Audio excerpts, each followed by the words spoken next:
Welcome back to my YouTube channel, Rare American Coins. In this video, we take a deep dive into the history, value, and rarity of 9 incredible Washington quarters that have become prized treasures among collectors. These coins may look like ordinary change, but many of them are worth far more than their face value because of mint errors, silver content, low mintages, or historical significance from early silver quarters. Seem ordinary at first glance, but its history, production, and relevance in the numismatic world make it an intriguing piece for collectors and historians alike. The Washington Quarter series has a rich legacy that stretches back to the early 1930s, introduced in 1932 to commemorate the 200th anniversary of the birth of George Washington, the first president of the United States. The design was chosen through a competition, and ultimately sculptor John Flanagan's portrait of Washington was selected for the obverse. This image of Washington is based on a bust created by Jean-Antoine Houdon in 1786, a sculpture known for capturing Washington's true likeness. In its inception, the quarter had a dual purpose. It was both a circulating coin and a tribute to national heritage. The Washington Quarter began its journey made of 90% silver and 10% copper from 1932 through 1964. However, due to rising silver prices and changes in economic policy, the U.S. Mint transitioned to a clad composition in 1965. This new composition featured a core of pure copper sandwiched between 2 layers of copper-nickel alloy, creating the modern clad coin that is still in use today. By the time we reached the year 1988, the Washington Quarter had been in circulation for over 5 decades. The 1988 Washington Quarter is part of what collectors often refer to as the pre-statehood quarters era, running from 1965 until 1998, which was just before. The 50-state quarters program began in 1999.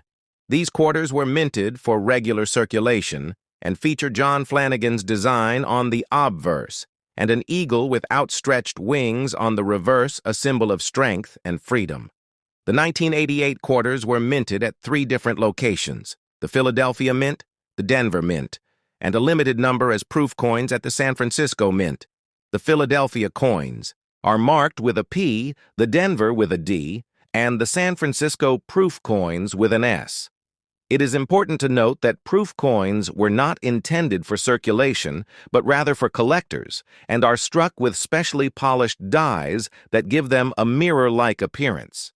In 1988, the U.S. Mint produced over 1 billion Washington quarters, which included 562 million coins from the Philadelphia Mint and about 596 million from the Denver Mint, making this one of the higher mintage years. However, while the 1988 quarter might not be rare in general circulation, there are specific errors and varieties that collectors look for and which can significantly increase the coin's value. These include doubled dies off-center strikes, die cracks, and coins that have been struck on the wrong planche. Some examples of valuable error coins from 1988 include the doubled die obverse, where the lettering, and sometimes Washington's features, are noticeably doubled. These can be spotted with the naked eye or a magnifier and can command higher prices based on the intensity of the doubling. Off-center strikes can also be valuable, especially if a significant portion of the design is missing while still displaying the date and mint mark. Another key aspect of the 1988 Washington Quarter is its metal composition and how that affects long-term preservation and grading. As a clad coin with a copper core and nickel outer layer, it is susceptible to environmental damage, such as toning, corrosion, and edge wear. Coins that remain in high grades, especially those graded mint state by grading agencies like PCGS or NGC, are of significant interest to collectors. A 1988 quarter-graded MS-67 or higher is quite rare and can be worth significantly more than face value due to its exceptional condition and eye appeal. Beyond the physical aspects of the coin, the 1988 Washington Quarter also holds a place in the broader narrative of American coinage during the Reagan era. The 1980s in America were marked by significant economic changes, a rise in conservative policies, and renewed patriotic sentiment.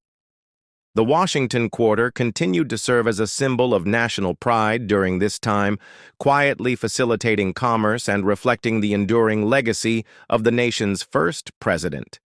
In the wider context of numismatics, the 1988 quarter is part of a transitional period leading up to the most ambitious quarter program in U.S. history, the 50-state quarters program. The introduction of state-specific designs in 1999 marked a major shift in public engagement with coin collecting, bringing millions of new hobbyists into the fold. But even before that, the coins from the late 1980s represent the end of an era, the final chapter in the long-standing Flanagan design before the series experienced a historic transformation. Collectors who focus on this period often seek out high-grade examples of each year in the series, including 1988 in both P and D mint marks, and occasionally the S-proof coins. These are often assembled into complete sets to reflect a time capsule of American coinage just before the explosion of commemorative designs. In terms of international coinage and comparison, the Washington Quarter has often been admired for its clean, balanced design and its longevity. Very few coin designs remain unchanged for over 65 years. The image of George Washington, stern yet composed, and the proud eagle on the reverse created a visual identity that was unmistakably American. For new collectors, the 1988 Washington Quarter is often a starting point, an easy-to-find coin that introduces them to the intricacies of mint marks, errors, grading, and numismatic history. For seasoned collectors, it may be a coin they pass over unless in pristine condition or with a notable error. But that does not diminish its importance in the overall history of U.S. currency and design.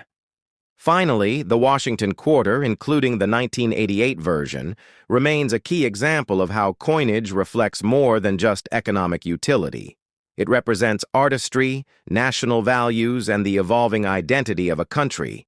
From its historical roots in the 1930s to its widespread circulation in the 1980s, this coin tells a story that spans generations and continues to capture the interest of collectors and historians alike. So whether you're a beginner looking to understand more about what's in your pocket, change, or a seasoned collector hunting for mint state examples or rare varieties, the 1988 Washington Quarter has a story worth telling and preserving for years to come. As we travel through time, we will unravel the origins of the quarter itself, the life and influence of George Washington, the evolution of coinage in the United States, and how this particular year, the year 1974, reflects a pivotal moment in both American history and numismatic design. Let us begin with the origins of the Washington Quarter coin introduced in 1932. The Washington Quarter was created to commemorate the 200th anniversary of George Washington's birth. The idea of placing Washington on the coin was not without controversy, as traditionally United States coins avoided placing real people on currency during their lifetimes or shortly after their death. However, due to Washington's towering status as a founding father and the public's admiration for his legacy, Congress approved the design which replaced the standing Liberty Quarter that had circulated since 1916. The sculptor behind the Washington Quarter was John Flanagan, a talented artist who won the commission to design the new coin. His portrayal of Washington was based on a bust by the neoclassical sculptor Jean-Antoine Houdon, whose work was widely considered the most accurate likeness of the first president. The reverse of the quarter featured a heraldic eagle with outstretched wings perched on a bundle of arrows with olive branches below, symbolizing both military readiness and peace. The initial design remained largely unchanged for several decades until the introduction of the state quarters program in 1999, but the 1974 version still bears the classic Flanagan design. Now let us take a closer look at the historical context of the year 1974 in the United States.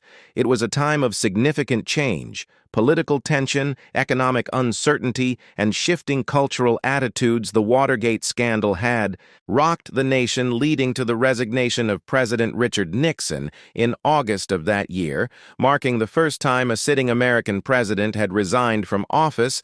The Vietnam War had officially ended for the United States with the withdrawal of combat troops just the year before, and the country was grappling with inflation, unemployment, and the oil crisis of the early 1970s.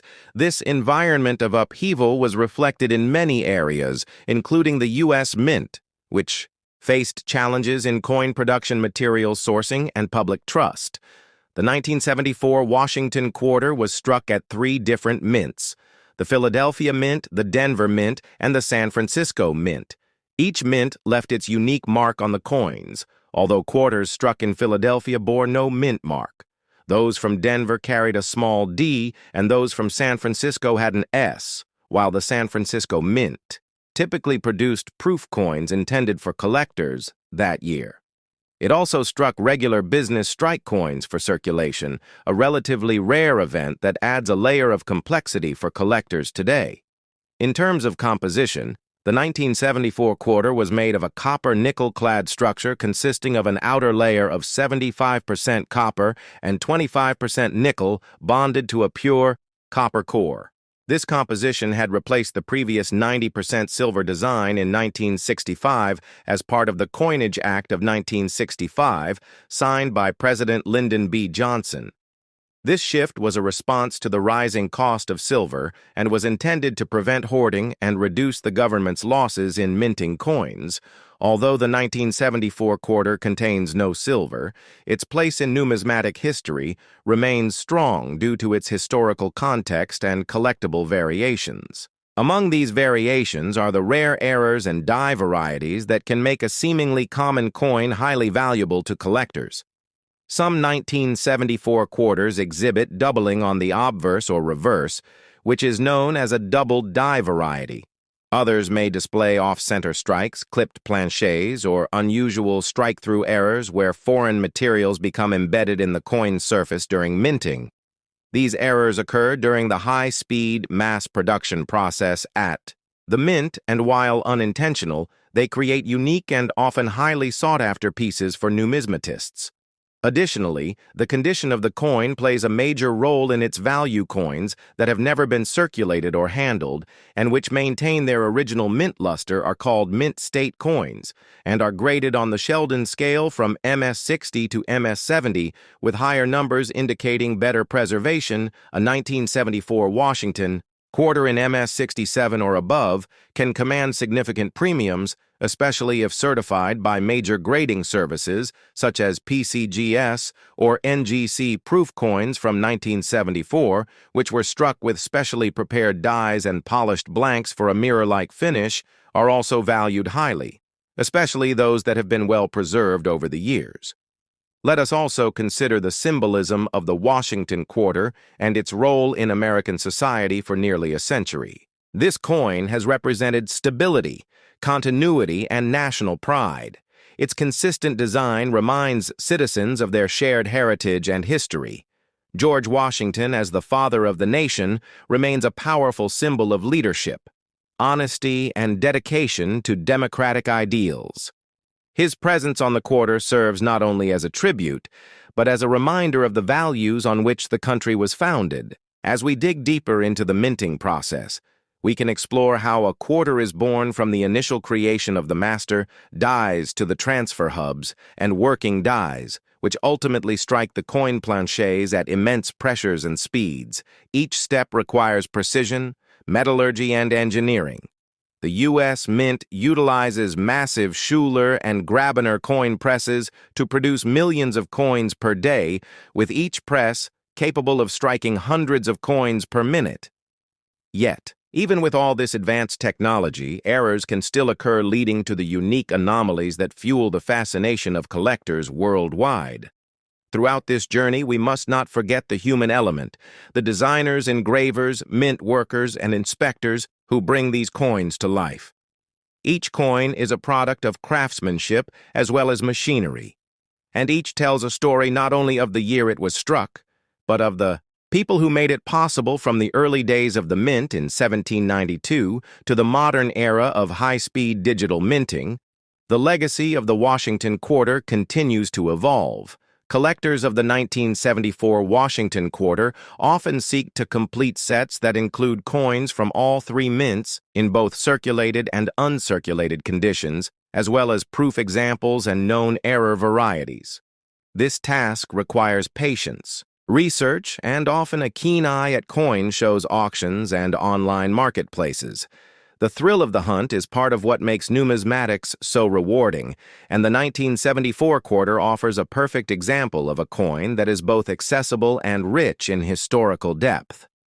The Washington Quarter also plays an important role in educational efforts for young collectors. Coin clubs, schools, and historical societies often use quarters as entry points for teaching about American history, economics, and art design, and the 1974 quarter, with its connection to pivotal national events and its place within the broader numismatic timeline, serves as a perfect tool for such educational exploration. In conclusion, the 1974 Washington Quarter is far more than a simple piece of metal used for daily transactions. It is a tangible piece of American history that reflects the politics, culture, technology, and values of the time in which it was made, from its artistic design to its metallurgical composition, and from its historical backdrop to its modern collectible status. This coin continues to fascinate, inspire, and educate collectors around the world. I invite you to join me as we continue exploring the amazing stories behind coins like this one, and uncover the hidden treasures that lie in plain sight, right in the palm of your hand. Late 18th century. Dedicated to rare coins, valuable discoveries, and the fascinating world of numismatics.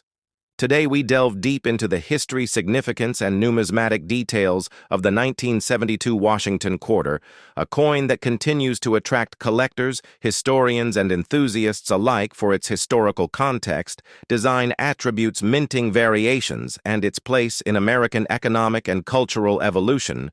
The story of the 1972 Washington Quarter begins with the origin of the Washington Quarter series itself, which was first minted in 1932 to commemorate the 200th anniversary of George Washington's birth. The decision to honor America's first president on the quarter came after much debate and planning in the early 20th century, when the United States Treasury aimed to redesign its coinage for aesthetic and patriotic purposes instead of using the traditional allegorical representations of liberty.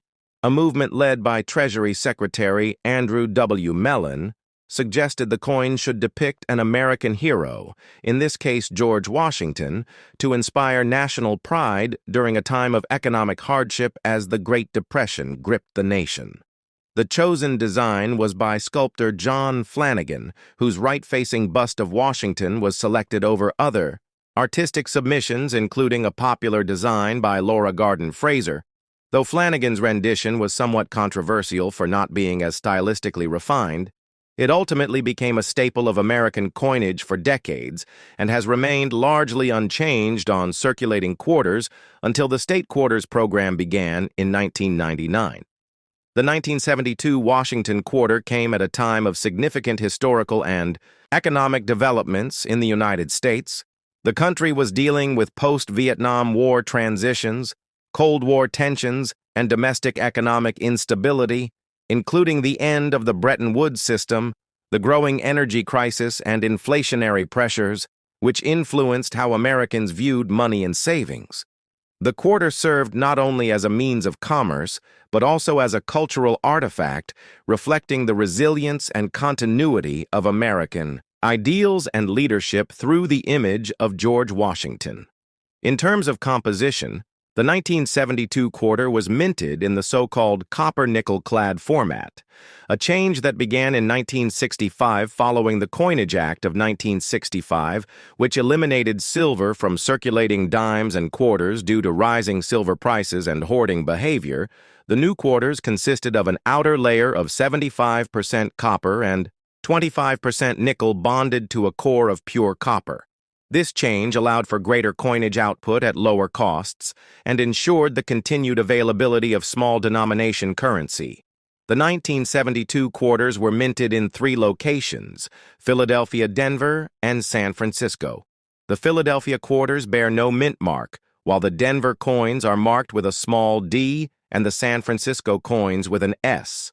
The San Francisco Mint primarily produced proof coins for collectors. These proof coins are struck using specially prepared dies and polished blanks, resulting in a high-quality finish, with sharp details and mirror-like fields. Millions of 1972 quarters were minted, with over 311 million produced in Philadelphia, over 217 million in Denver, and more than 3 million proof coins from San Francisco.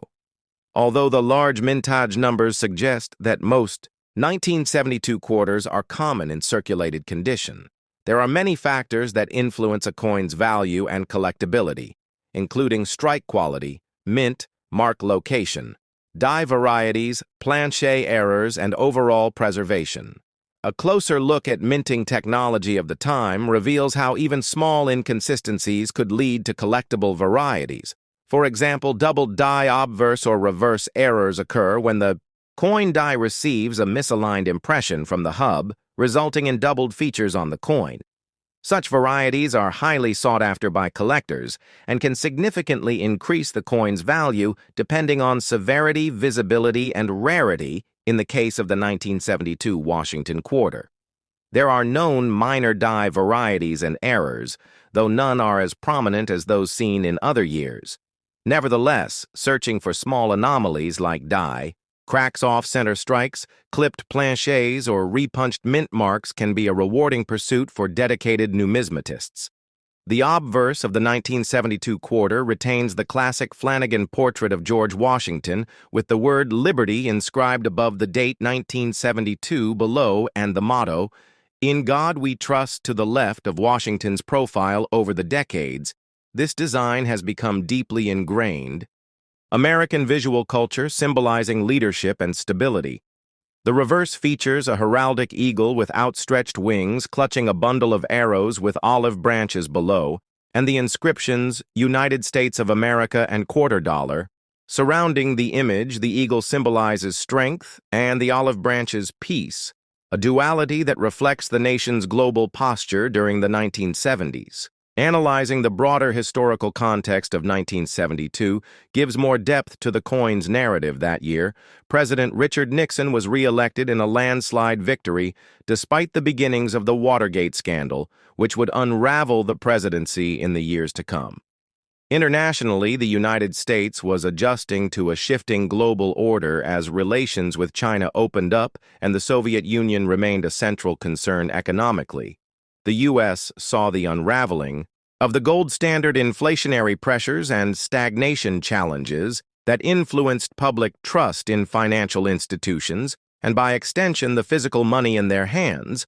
Coins like the 1972 quarter circulated widely in an era of social upheaval, from civil rights movements to the questioning of governmental authority, making these coins silent witnesses to dramatic changes in American society. From a numismatic perspective, grading plays a crucial role in determining the value of a 1972 quarter. Circulated examples are typically worth face value, though high-grade examples, especially those graded MS-67 or higher by professional services like PCGS or NGC, can command significant premiums. This is due to the difficulty in finding well-preserved examples from high mintage years, where production quality can be inconsistent.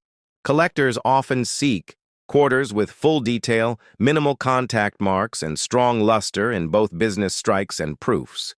The proof versions of the 1972 quarter struck in San Francisco are also of interest. Proof coins are manufactured using a meticulous process that involves multiple strikes under higher pressure using specially polished dies and blanks, resulting in mirror-like fields and frosted details. In the 1972 proof set, the quarter is accompanied by other denominations, including the cent, nickel, dime, and half dollar, all bearing the S Mint mark.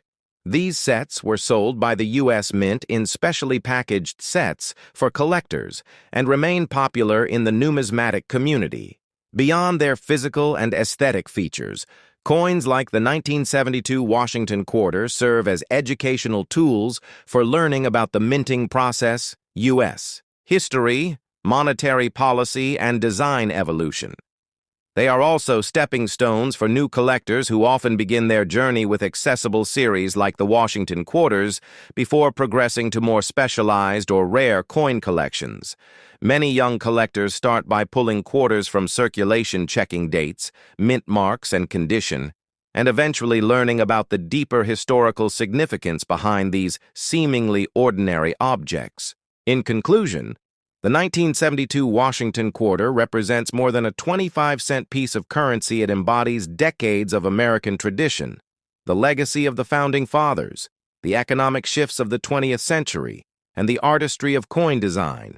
Its place in history is secure, not because of rarity, but because of the story it tells about America, its people, and its values. Every time a 1972 quarter changes hands, it carries with it a fragment of that larger narrative, a reminder that coins are not just money, but miniature monuments to our collective journey, where we explore the fascinating and rich world of old coins and numismatic treasures.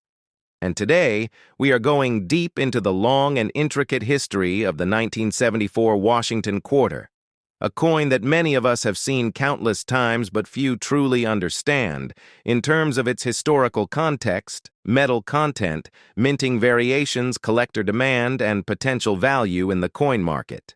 The story of the Washington quarter begins far before 1974, with the origin of the story of the Washington quarter begins far before 1974, with the origin of the design itself tracing back to 1932, when the United States was looking to honor the 200th anniversary of the birth of George Washington, the first president of the United States, and a figure deeply revered across generations of Americans.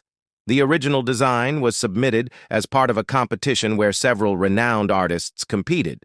But in the end, the chosen design came from John Flanagan, a sculptor whose interpretation of Washington's likeness was inspired by the bust created by Jean-Antoine Houdon. The reverse of the coin featured a heraldic eagle with outstretched wings, perched on a bundle of arrows with olive branches beneath, symbolizing both readiness for war and hope for peace.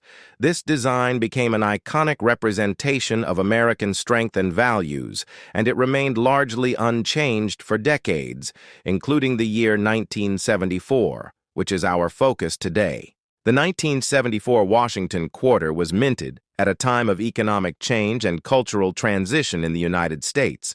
The early 1970s were marked by inflation, a shift away from silver coinage, and changes in how coins were produced, handled, and collected, since the Coinage Act of 1965 quarters had been made of a copper-nickel clad composition rather than the 90% silver used in earlier decades. This means that the 1974 quarter has a core of pure copper and an outer layer of 75% copper and 25% nickel, giving it a total weight of 5.67 grams with a diameter of 24.3 millimeters. The coin bears the obverse of George Washington facing left with the inscriptions, "Liberty," the motto, "In God We Trust," and the year 1974 below his profile. Now let's talk about the mint locations and how that affects the value of the 1974 Washington quarter. These coins were struck at 3 different mints: Philadelphia, Denver, and San Francisco. The ones struck in Philadelphia carry no mint mark, while the Denver coins show a small D on the obverse to the right of Washington's ponytail, and the San Francisco coins have an S mint mark. The Philadelphia and Denver coins were released for general circulation, while the San Francisco coins were generally minted as proofs and targeted toward collectors. The total mintage of the 1974 quarter was immense, making it a common date among Washington quarters, but there are subtle differences that can make certain examples far more valuable than face value. The Philadelphia Mint struck approximately 801 million quarters in 1974, while the Denver Mint produced about 353 million, and the San Francisco Mint struck around 2.6 million proof coins.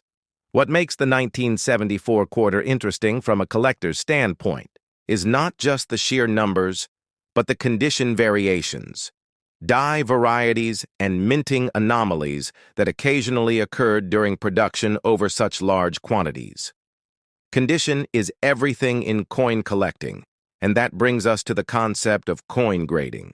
Professional graders use a scale from 1 to 70 called the Sheldon scale, with higher numbers indicating better preservation, a 1974 Washington quarter.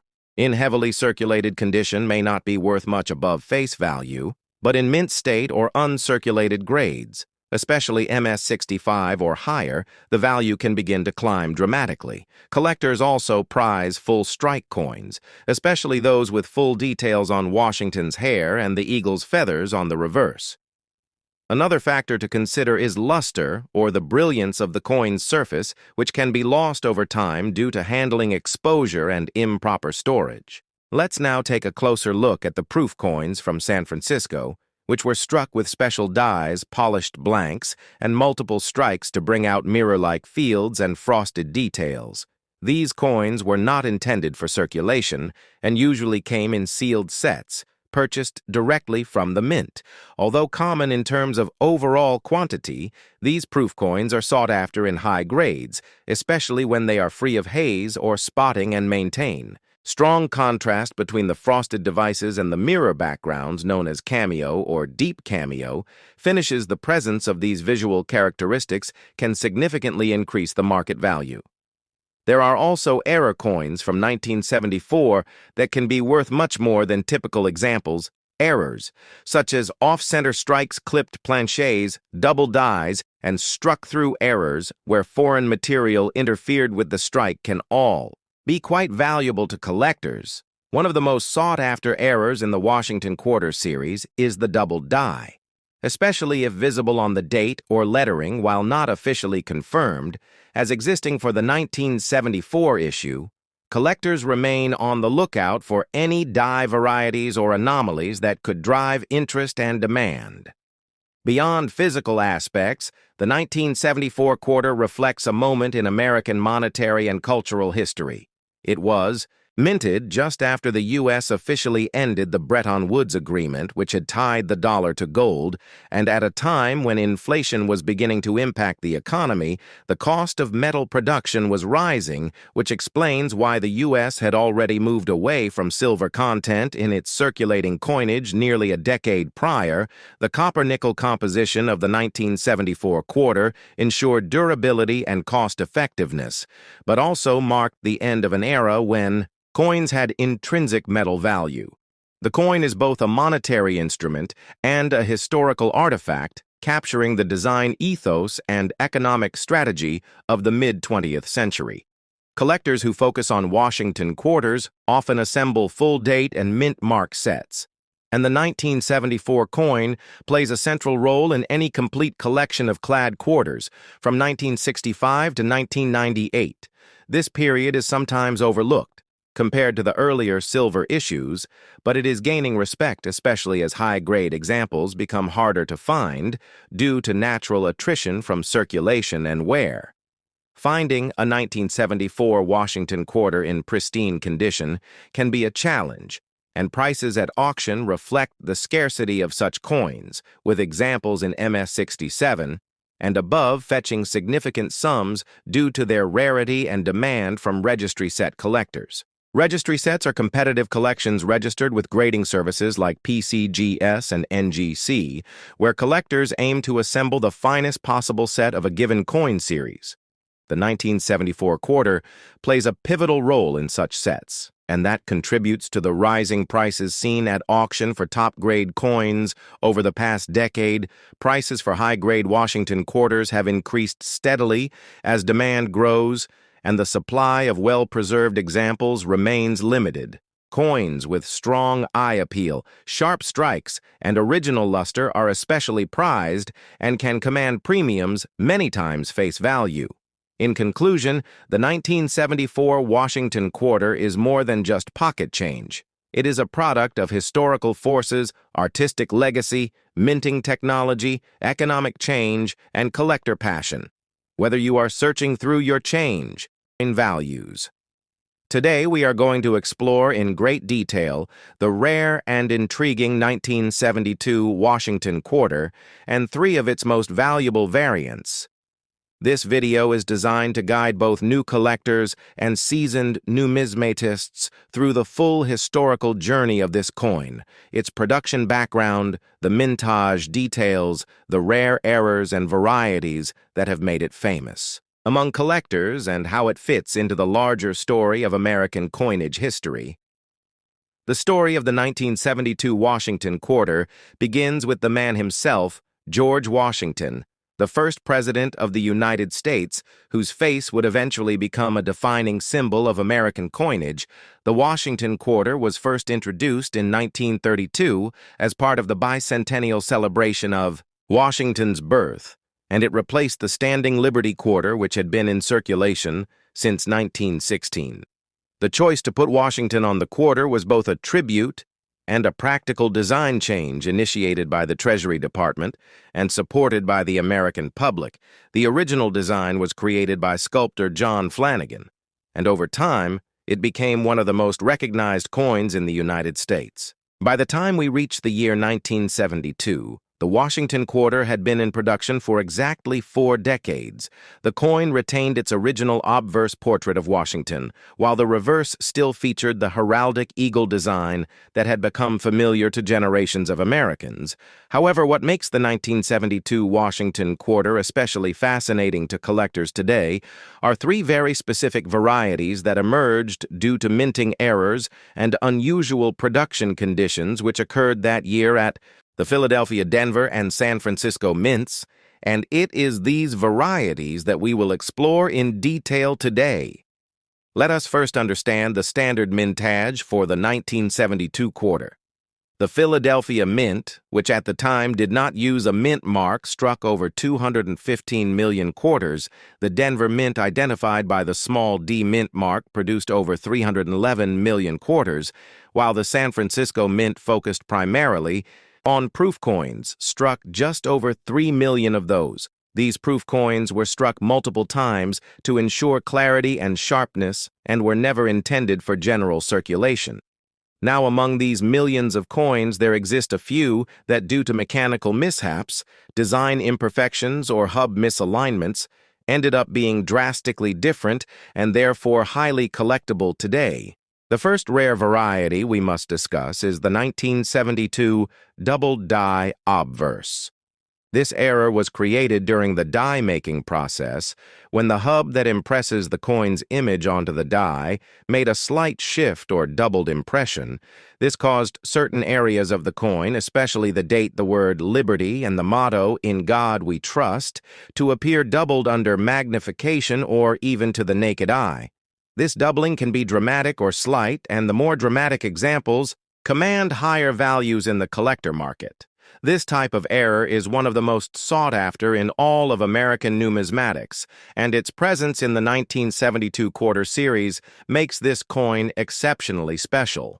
The second variety of the 1972 quarter that draws significant attention is the San Francisco proof quarter with a rare S over D mint mark. This is known as an over mint mark error and occurs when a die that was originally intended for one mint is repurposed for use in another, and the original mint mark is not completely removed. In the 1972 case, a die with a D mark for Denver was modified for the San Francisco Mint, but the D was not fully erased and the S was stamped over it under magnification. Both mint marks can be seen. This error is extremely rare and adds tremendous value to the coin, especially if the strike is well preserved in its proof condition. Collectors prize this error not just for its rarity, but for what it reveals about the minting practices and challenges of the U.S. Mint in the early 1970s. The third rare and valuable variety is the 1972 quarter struck on a wrong planchet. A planchet is the blank piece of metal that is struck into a coin during minting, in some cases due to oversight. A planchet meant for another denomination, or even a foreign coin, finds its way into the quarter press. In 1972, there are known examples of Washington quarters struck on nickel 5-cent planchets, copper penny planchets, and even some that weigh significantly less or more than a standard quarter. This happens due to planche mix-ups and is an extremely rare phenomenon because each coin must pass through automated weight checks at the mint. If a wrong planche quarter escapes those systems and enters circulation or is preserved in uncirculated condition, it becomes a prized anomaly in the world of error coin collecting. To understand the full historical impact of the 1972 Washington quarter, we also need to understand what was happening economically and politically in the United States. During this time, the early 1970s were marked by major shifts in both the American economy and the role of physical currency in daily life in 1965. The Coinage Act had eliminated silver from circulating quarters, replacing it with a copper-nickel clad composition. This change altered both the look and feel of American coinage, and by 1972, this clad coinage had become fully normalized. However, collectors were still adjusting, and many continued to hoard older silver quarters from pre-1965 due to their melt value and perceived scarcity. This environment meant that any unusual or standout quarter from the clad era would be noticed and appreciated by sharp-eyed collectors. At the same time, the U.S. Mint was dealing with increasing pressure to meet high demand for coinage. As the economy expanded, the Philadelphia and Denver mints were operating at full capacity, producing hundreds of millions of coins annually. Under such heavy production conditions, errors became more common and quality control more challenging. This helps explain why the 1972 year in particular has yielded so many interesting errors and varieties. It was a year of high production, low silver content, and transitional adjustments across the minting infrastructure. Now let us go deeper into the diagnostics of each of these rare varieties, for the double die-obverse collectors should look closely at the date, especially the number 2 in 1972, which often shows the clearest signs of doubling the letters in Liberty, also shows separation lines, and the motto, "In God We Trust," often exhibits shadowing effects. This variety is typically found in circulated condition, but even low-grade examples can fetch significant premiums, especially if the doubling is strong and well-centered coins that are graded by third-party services such as PCGS or NGC, and verified as true doubled die examples will often be listed at auction for hundreds or even thousands of dollars. For the S/D mint mark proof, quarter collectors will need to use magnification and pay close attention to the shape and placement of the mint mark. Look for the curve of the D beneath the upper serif of the S. This is a subtle and rare feature, and it often requires expert attribution services to verify. However, once verified, the coin becomes a showpiece for any collection and a prime example of minting history. This type of error also offers insights into how dies were shared, repurposed, or mistakenly prepared at the U.S. mints. A reminder that even the most precise government operations can produce surprises. As for wrong planche strikes, collectors will need to be aware of a coin's weight, diameter, and edge structure. A normal 1972 quarter should weigh around 5.67 grams and have a reeded edge. If a coin weighs less or more than expected or lacks a reeded edge, it may have been struck on a different planche. The unintentional artistry of minting errors that give rise to entire categories of collecting passion. Whether you are just beginning to explore coin collecting or have been in the hobby for decades, the 1972 quarter offers something valuable to everyone. It is a coin with a story, a mystery, and a legacy. As we continue this video, we will show side-by-side examples of standard versus error. Coins demonstrate how to examine mint marks under a loupe, show how grading affects the value of these coins, and walk through recent auction results to give you a full picture of how much these coins are really worth in today's market. We will also explore how to store, preserve, and potentially sell your rare coins, whether online, through auctions, or to private collectors. So stay tuned as we continue our deep dive into this historical treasure, the 1972 Washington quarter, and the rare variants that make it one of the most intriguing coins in modern numismatics, where we dive deep into the fascinating world of old coins and their hidden value. Today we take a comprehensive journey through the life and legacy of the Washington Quarter from the year 1967, one of the most talked about coins in American numismatic history. While it may not be made of silver like its predecessors, the 1967 Washington Quarter holds a significant place in American coinage and monetary history. And today we're going to explore every detail, from its creation, the historical context, its design, the economic backdrop of the time, the mintage figures' varieties, errors, collector interest market trends, and everything in between. This is the kind of history that deserves more than a glance, and we're going to give it the attention it truly deserves. To understand the 1967 Washington Quarter, we have to travel back in time to the early 20th century, specifically to 1932, the year the Washington Quarter series was first introduced. This coin was initially created to commemorate the 200th birthday of George Washington, the first president of the United States. It replaced the standing Liberty Quarter, which had been in circulation since 1916. The artist behind the design was John Flanagan, who submitted the winning entry for the new quarter. His design featured a left-facing portrait of George Washington on the obverse and an eagle with outspread wings perched on a bundle of arrows, on the reverse surrounded by olive branches symbolizing both strength and peace. The Washington Quarter was intended to be a one-year commemorative coin, but due to its popularity and aesthetic, it became the standard design moving forward. For the first 3 decades, the Washington Quarter was struck in 90% silver and 10% copper, but by the early 1960s, the rising cost of silver had caused significant strain on the U.S. Mint and led to a nationwide coin shortage.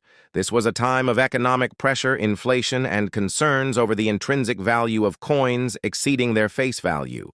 People began hoarding silver coins, causing them to disappear from circulation. The U.S. Treasury responded by removing silver from circulating dimes and quarters and introducing new clad compositions that would serve as more economical alternatives to traditional coinage materials. This brings us to the year 1965, when the Coinage Act was passed, eliminating silver from quarters entirely and replacing the composition with a clad structure consisting of an outer layer of 75% copper and 25% nickel, bonded to a core of pure copper. This marked the beginning of the modern era of clad coinage, and 1967 was just the 3rd year of this new system. But it wasn't just the composition that made 1967 quarters unique. The coinage policies of the time led to some unusual decisions by the U.S. Mint, including the temporary suspension of mint marks to discourage hoarding and speculation. This meant that all 1967 quarters were struck without any mint mark making it impossible to tell whether a coin was minted in Philadelphia, Denver, or San Francisco. The 1967 Washington Quarter saw a massive mintage due to ongoing concerns about coin shortages. More than 1.5 billion quarters were produced that year, making it one of the highest mintage years in the series despite the enormous quantity the year still offers. Several notable varieties and errors that collectors seek out today. These include double die obverses, misaligned dies, clipped planchets, and struck-through errors. Due to the sheer volume of coins being produced, quality control was not as stringent. And so error coins from 1967 are relatively more common than other years, though high-grade specimens still command premiums in the collector market. But why is the 1967 quarter still so widely discussed among collectors today? Part of the reason lies in its position as a transitional coin, not only in terms of composition, but also in terms of how the U.S. Mint handled production and distribution. It was struck during a time of massive changes and experimentation. The Mint issued special mint sets known as Special Mint Sets, or SMS, instead of traditional proof sets from 1965 to 1967. These SMS coins are characterized by a higher quality finish, but they do not exhibit the same mirror-like surfaces as traditional proofs. They are semi-proof-like with a distinctive satiny texture and often sharper strikes compared to regular circulation strikes. The SMS 1967 Washington quarter is especially desirable when found in high grades with cameo or deep cameo contrast between the frosted devices and mirrored fields. Grading plays a crucial role in the value of a 1967 Washington quarter, while the average circulated coin may only be worth face value. High-grade mint state examples can be significantly more valuable. Coins graded MS66, MS67, or better by professional grading services like PCGS or NGC are quite rare and can fetch prices ranging from a few dollars to several $100s depending on quality and eye appeal. An SMS quarter in SP67 with deep cameo contrast is even more desirable due to its scarcity and visual appeal. The economic backdrop of the late 1960s also provides a rich historical context for understanding the 1967 quarter. This was a time of social change, political unrest, and financial reform in the United States. The Vietnam War was ongoing. Civil rights movements were gaining momentum, and the government was dealing with inflation and monetary concerns. The removal of silver from coins was part of a broader shift in fiscal policy, and the 1967 quarter became a symbol of the new era of American coinage. It's also worth noting that the Washington quarter has had a remarkable run in American history. It remained largely unchanged until the late 1990s, when the U.S. Mint introduced the 50-state quarters program, which brought new designs to the reverse of the coin starting in 1999, but throughout those decades, the 1967 coin retained its status as a transitionary piece, linking the silver coinage of the past to the clad coins of the future. It is one of the last quarters to feature the original eagle reverse before significant design changes began to take place. In terms of modern collecting, the 1967 Washington quarter remains a staple in many collections due to its historical importance, availability, and the potential for rare high-grade examples. Collectors often look for SMS coins with deep cameo contrast error coins and unusually well-struck examples. It also serves as a great educational piece for those interested in the evolution of U.S. coinage and the political and economic factors that influence how money is made, so whether you're a beginner just getting started in the hobby or a seasoned numismatist, the 1967 Washington quarter is a coin worth knowing. Its story tells us about more than just metal. It tells us about America itself, its economy, its leadership, its people, and its perseverance through changing times and changing values. Stay with us as we explore the designs, the engravers, the minting process, the collector market, the auction records, and the future of this iconic coin. As we continue this 2-hour deep dive into one of the most talked about clad coins in American history, designed by John Flanagan, we are diving deep into the history and value of a very interesting piece of American currency, the 1973 Washington quarter. This is not just a regular coin, it's a story stamped in metal, a piece of history that has passed through millions of hands and yet remains a mystery to many collectors and enthusiasts around the world. Today, I will take you on a journey through its design, its history, its minting, details its varieties, its errors, and its place in the world of coin collecting, as well as how its value has changed over time and what makes it special. Let's begin with the origins of the Washington quarter itself. The Washington quarter was first introduced in 1932 to commemorate the 200th anniversary of George Washington's birth, the first president of the United States. The coin replaced the standing Liberty quarter, which had been in circulation. Since 1916, the decision to honor Washington came during the Great Depression, a time when Americans were looking for symbols of strength, leadership, and national pride. Sculptor John Flanagan was chosen to design the coin, and his portrait of Washington was based on the bust created by French sculptor Jean-Antoine Houdon in 1785. The obverse side of the coin features a left-facing profile of George Washington, along with the word liberty and the phrase, "In God we trust," and the date of minting, which for our focus today is 1973. Now we come to the year 1973, a year that marked a time of transition in American history, both politically and economically. The United States was emerging from the turbulent 1960s and entering a new phase of change. The Vietnam War was still ongoing. Inflation was beginning to rise, and the Watergate scandal was unfolding against this backdrop.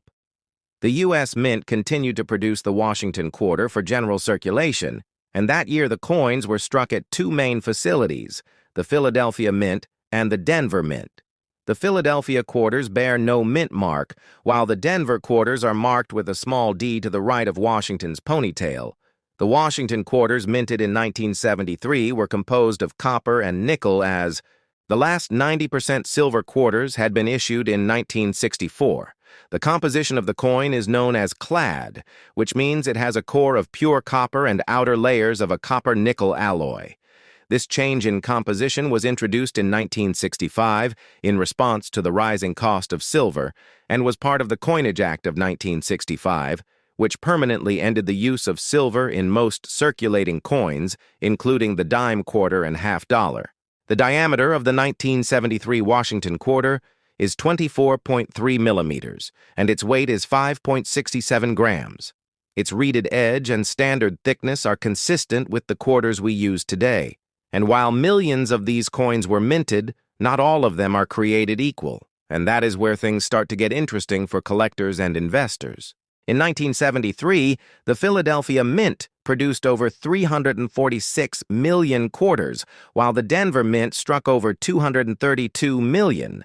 And the San Francisco Mint also issued a special proof version of the coin, which was not intended for general circulation but rather for collectors. These proof coins were struck with a mirror-like finish and greater detail and were sold in sealed sets by the U.S. Mint. The 1973's proof quarters are among the most visually stunning examples of the series and hold particular interest among numismatists. When we talk about value, we need to consider condition rarity and demand the average 1973 quarter in circulated condition is worth its face value of 25 cents. However, uncirculated and high-grade examples can fetch much more in the collector's market. Coins that are graded MS-65 or higher by professional grading services such as PCGS or NGC can be worth several dollars to even over $100 depending on their luster strike, and eye-appeal proof versions can also bring in premiums, especially if they have been preserved in pristine condition and carry a deep cameo designation indicating strong contrast between the mirrored fields and frosted devices. But what really adds excitement to the 1973 quarter are the known errors and varieties. Over the years, collectors have discovered several notable mistakes in the minting process, which can significantly increase a coin's value. These include double-die obverses, where the inscriptions or profile appear slightly doubled off center strikes, where the coin was not properly aligned in the press, and clipped planchets, where a portion of the coin is missing due to an error in the metal cutting process. There are also reports of quarters with missing clad layers which reveal the reddish copper core, and these types of errors can make a common coin extremely rare and valuable in the eyes of a collector. The story of the 1973 Washington quarter does not stop with minting and collecting. It also intersects with larger historical and cultural events. The design of the quarter featuring Washington has become so iconic that it remained unchanged for more than 65 years until the launch of the 50-state quarters program in 1999. This long-standing continuity is a testament to Flanagan's design and to the image of Washington as a unifying symbol in American history during the 1970s. As the country dealt with political scandal and economic challenges, the quarter continued to circulate as a reminder of the nation's founding ideals and leadership.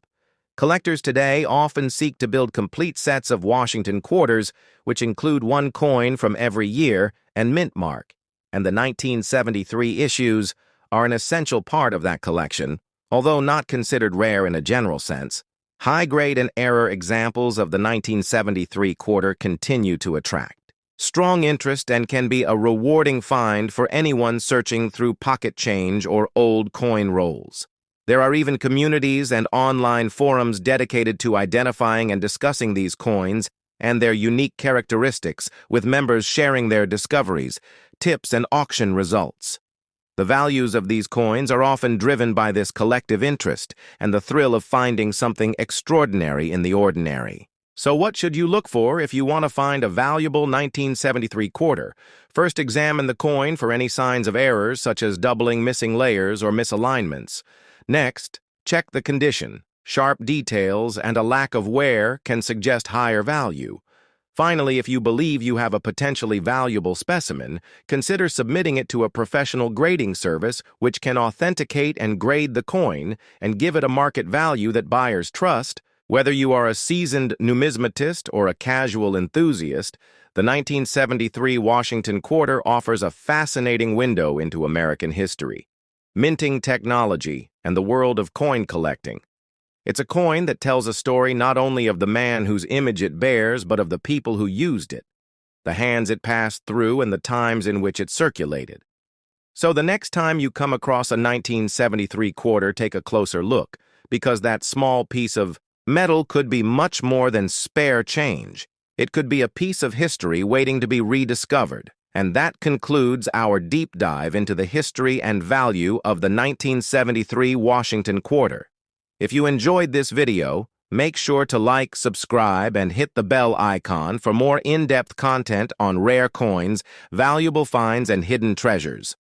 Thank you for watching, and I'll see you in the next video, where we dive deep into the fascinating world of numismatics and explore the hidden treasures within the coins we carry every day.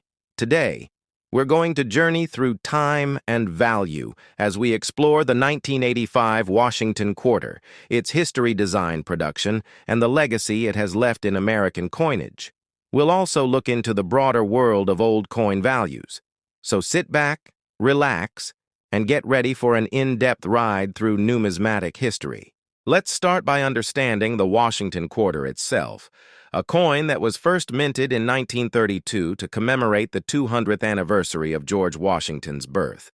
The original design was created by sculptor John Flanagan, who based his portrait of Washington on a bust by Jean-Antoine Houdon. Flanagan's design featured a left-facing profile of Washington on the obverse side, while the reverse featured an eagle with outstretched wings, perched on a bundle of arrows with olive branches below. This classic design stayed in circulation for decades, becoming one of the most recognized and collected American coins. Fast forward to 1985, a year that may seem ordinary on the surface, but holds particular interest to coin collectors and enthusiasts across the country. The 1985 Washington quarter was minted at 3 primary locations: Philadelphia, Denver, and San Francisco, each mint location contributing its own version of the coin with unique mint marks. The Philadelphia mint used no mint mark. Denver used the letter D, and San Francisco used the letter S, typically associated with proof coins. During this period, the composition of the quarter was the copper-nickel clad variety, which had replaced the 90% silver content in 1965 following the Coinage Act of 1965. Due to rising silver prices and hoarding concerns, the 1985 quarter therefore consisted of an outer layer of 75% copper and 25% nickel bonded to a core of pure copper, making it a coin that, while no longer made of precious metal, still maintained the durability and practicality necessary for widespread circulation. Now let's talk mintage numbers and production quality. The Philadelphia Mint produced over 775 million quarters in 1985, making it a high production year. The Denver Mint followed with over 520 million coins, while the San Francisco Mint produced just over 3 million proof coins for collectors because of the sheer volume of coins released that year.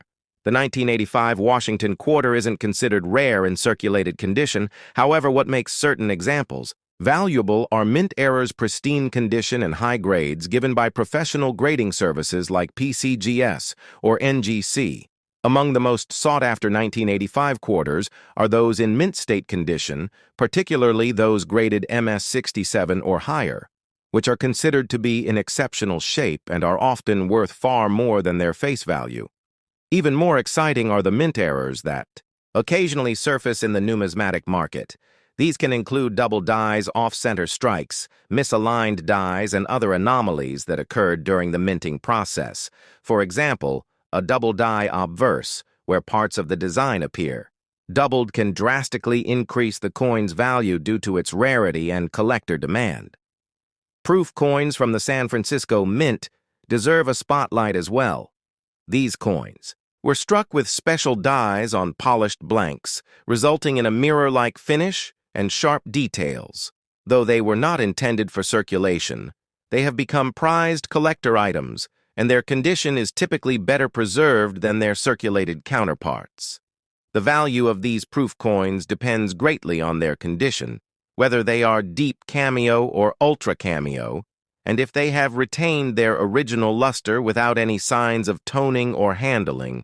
But the value of the 1985 Washington quarter also lies in its role within the broader history of American coinage. It was minted during a time of transition in the United States when economic and technological changes were reshaping the way Americans viewed money and savings. The coin itself represents a snapshot of that era. And for collectors, it offers a connection to the past and a physical piece of history that can be held, studied, and appreciated. As we continue to explore the history of old coins, it's important to recognize that value isn't always monetary. Many collectors treasure their coins for the stories they tell and the history they preserve, from the hands they've passed through to the pockets they've ridden in. Every coin has a journey, and the 1985 Washington quarter is no exception. It has served not just as currency, but as a cultural artifact, a teaching tool, and a gateway for many into the world of numismatics. We will now take a detailed look at specific examples of 1985 quarters that have fetched impressive prices at auction. We'll analyze what makes them unique. We'll look at professional grading photos and descriptions, and examine why certain traits and features matter so much to collectors and investors. We'll also compare the 1985 quarter with earlier and later dates to show how changes in design, production, and market interest have influenced the value of these coins over time. And of course, we won't stop with just one coin. We'll take a look at how the Washington quarter evolved in the decades following 1985, especially with the introduction of the 50-state quarters program in 1999, which dramatically changed the face and focus of the quarter and introduced millions of people to the fun and importance of collecting coins. We'll discuss how the legacy of the classic Flanagan design influenced later designs and how it continues to resonate with collectors to this day. For those of you watching who are new to collecting, we'll provide tips on how to identify valuable coins in your pocket, change how to store and preserve your collection, and how to recognize red flags when buying or selling coins online. We'll also go over common misconceptions about coin values and how grading standards work, so you can approach collecting with confidence and clarity. So whether you're here to learn more about the 1985 Washington quarter, or you're just beginning your journey into the world of coin collecting, this video will give you a comprehensive and engaging look into the history, design, significance, and hidden value behind one of America's most enduring coins. Thank you for watching, and welcome back to the channel where every coin has a story, and every story is worth telling. In the world of mint errors, the 1985 Washington quarter has several notable examples that have appeared over the years. Though errors were less common in the mid-'80s due to tighter quality control, some interesting pieces still escaped into the wild. These include off-center strikes, where the coin is misaligned during the strike, leading to part of the design being cut off. Double dies, where portions of the lettering or design appear twice due to a misaligned die hubbing process, and clipped planchets, where part of the blank metal disc is missing. Before striking, each of these errors has its own grading scale and rarity profile, and collectors often compete aggressively for high-grade examples of these unusual coins. Now let's dive deeper into the collector value of the 1985 quarter across different markets. Auction results and dealer trends over the past 2 decades show a steady increase in the value of top-grade and rare error quarters, particularly in certified holders' demand for coins. Graded MS-67 or higher has been growing, especially among registry set builders who strive to own the finest possible example of every coin in a given series. These high-grade coins are often slabbed by companies like PCGS and NGC, which provide not only authenticity, but also a grade that affects value significantly. For example, a typical 1985p quarter in circulated condition is worth face value, but in MS-67 condition, it can sell for over $100 or more, depending on eye appeal luster and strike sharpness. Proof coins have their own market dynamic with deep cameo PR69 and PR70 examples, drawing high prices from collectors focused on quality and completion-proof sets that include the 1985S quarter in pristine condition continue to sell well, particularly if they come with original government packaging and certification. A growing trend in the hobby involves breaking up original proof sets to submit individual coins for grading, which can greatly increase their value if the coin earns a top grade. This has become a profitable niche for experienced collectors and dealers alike. In addition to individual coin grading, many collectors and investors are paying closer attention to population reports. These are official statistics released by grading companies that tell how many coins of each type and grade exist in their database. If only a few 1985 quarters have been graded, MS-68 by PCGS, for example, then owning one becomes significantly more valuable due to its extreme rarity. Scarcity drives price, and collectors are always seeking the best of the best, especially when it comes to modern issues, where high mintages often hide the difficulty of finding a truly perfect coin. Looking beyond just the 1985 quarter, the world of old coin values includes many categories that intersect with this discussion. Silver coins from before 1965, such as 90% silver quarters, are prized not only for their numismatic content. These coins have been steadily increasing in value due to both collector demand and fluctuations in silver prices. While the 1985 quarter has no silver content, its place within the series helps collectors trace the evolution from precious metal coinage to modern clad issues. Understanding this context helps collectors build more meaningful collections and deepens appreciation for the economic and historical forces that shape the coins we use every day. In the world of numismatics. To begin our journey, we have to go back to the early 1930s, a time when the United States was still reeling from the effects of the Great Depression, and in the middle of economic uncertainty in 1932, the United States Mint introduced the Washington Quarter as a way to commemorate the 200th birthday of George Washington, the first president of the United States, originally intended as a one-year commemorative coin. The design was so well received by the public and officials alike that it became a permanent part of the nation's circulating coinage, replacing the standing Liberty Quarter that had been in use since 1916. The original sculptor behind the Washington Quarter was John Flanagan, who based his design on the famous bust of Washington created by Jean-Antoine Houdon, a French sculptor who had actually met Washington in person. This design depicted Washington in profile facing left with the word "Liberty" above his head and the phrase "In God we trust" to his left and the date appearing below. Fast forward through several decades of American history through World War II, the economic booms of the 1950s, the cultural shifts of the 60s and 70s, the Washington Quarter remained a constant in the hands of Americans through vending machines, lunch counters, parking meters, and more, until in the mid-1970s when special bicentennial designs were introduced, briefly celebrating 200 years of American independence.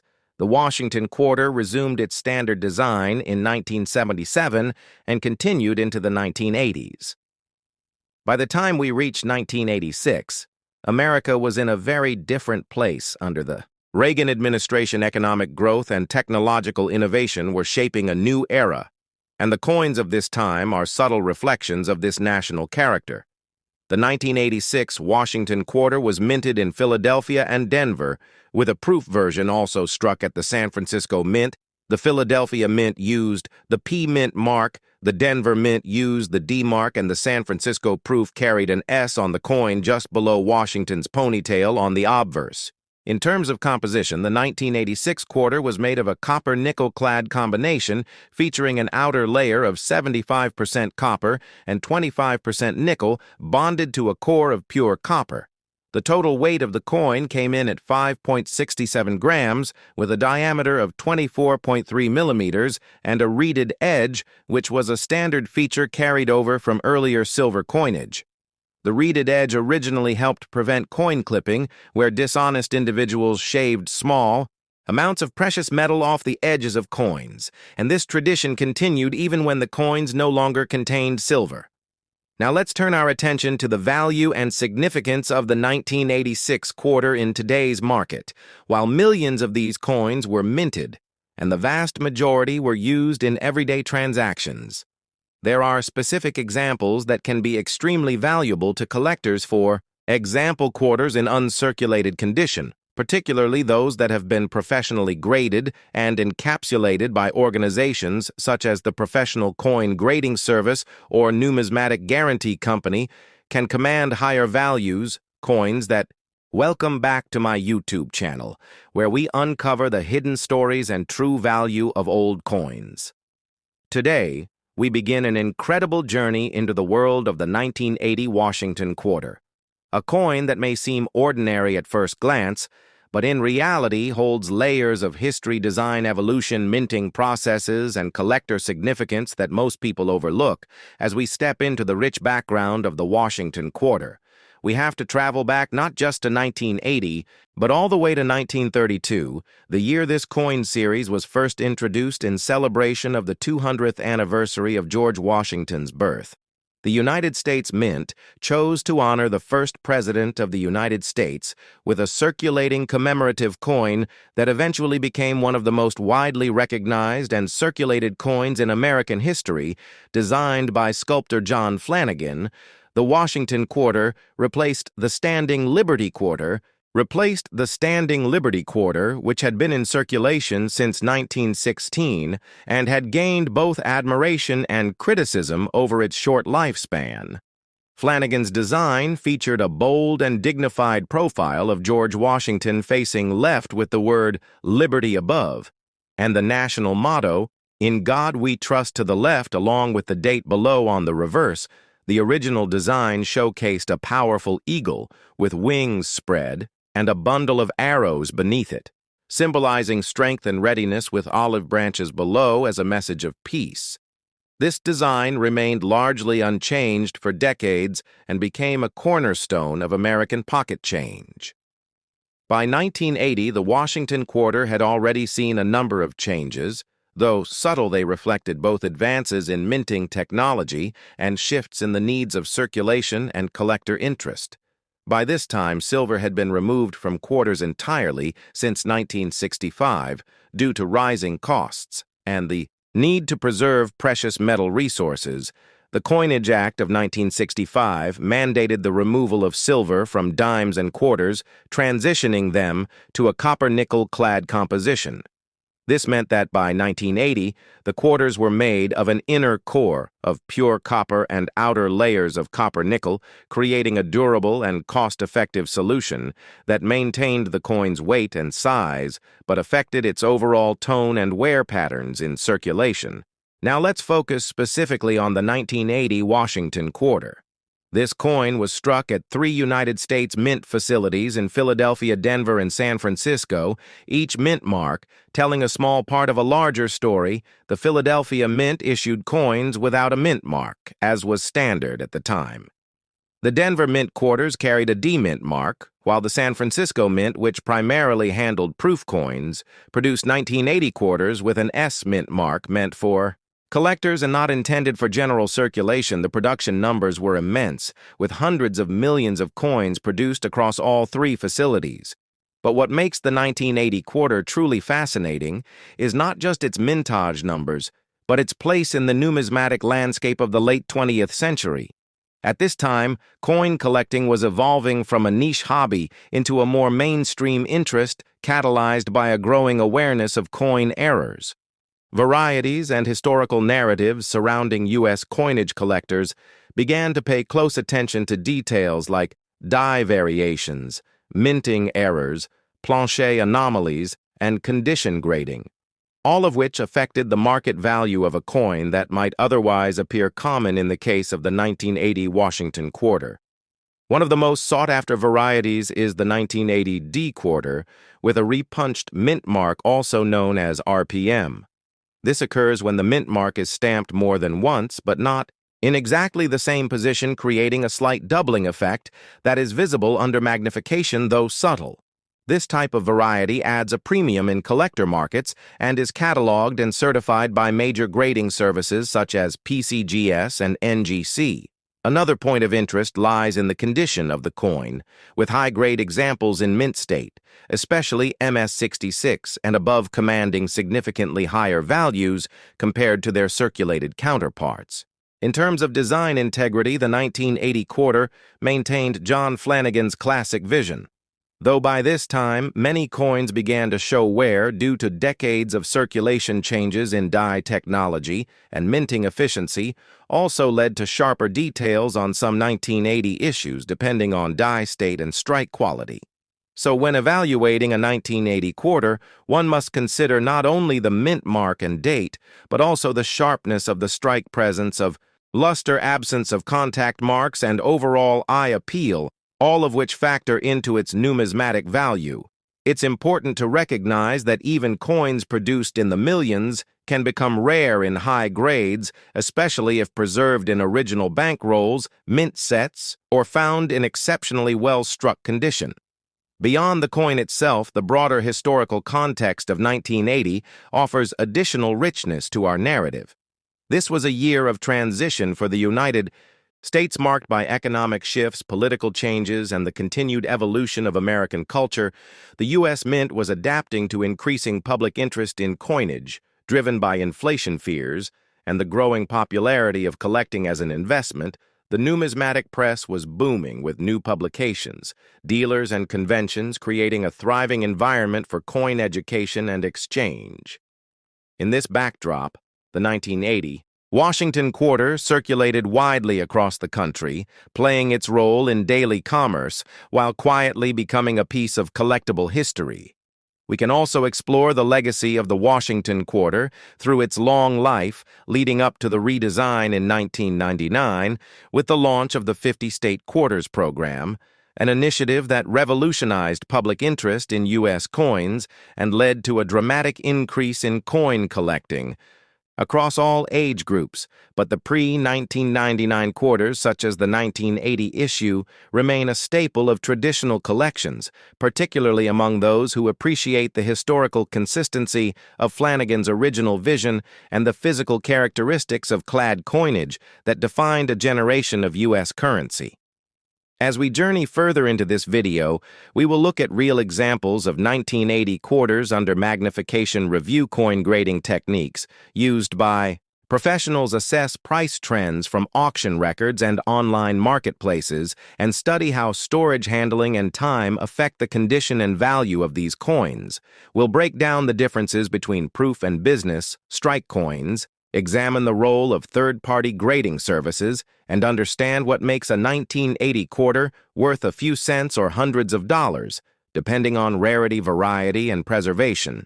We will also touch on collector stories, interviews, and insights from experts in the field, and answer your most frequently asked questions about spotting valuable errors, building a Washington quarter set, and protecting your investment for the future.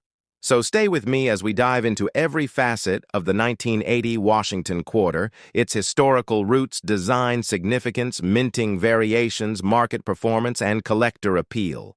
This isn't just a coin. This is a chapter of American numismatic heritage, and by the end of this video, you'll have everything you need to recognize, value, preserve history, and maybe even uncover a hidden gem in your own pocket change.